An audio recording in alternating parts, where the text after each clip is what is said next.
The AFL is defending its illicit drugs policy in the wake of a documentary about Ben Cousins screened this week. In the documentary, Cousins admitted shaving his hair off to avoid a drugs test.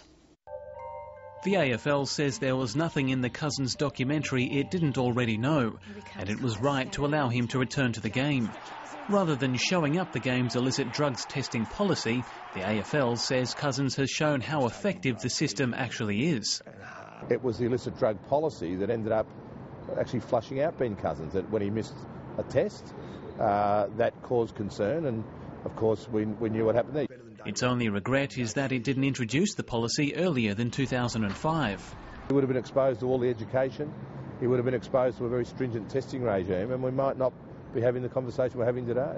Hawthorn coach Alistair Clarkson says the club could have picked Luke Hodge for Saturday's clash with Collingwood, but it's taking no risks with the midfielder's injured knee.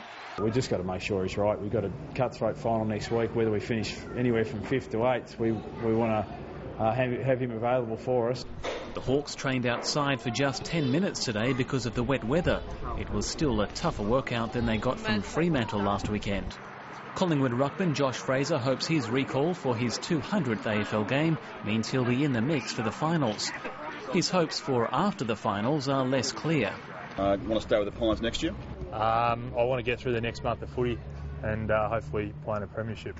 And Richmond's Graham Polak has announced his retirement. He almost died after being hit by a tram in 2008. Polak played just 3 games this year and suffered concussion in a VFL game in June. Tim Callanan, ABC News, Melbourne.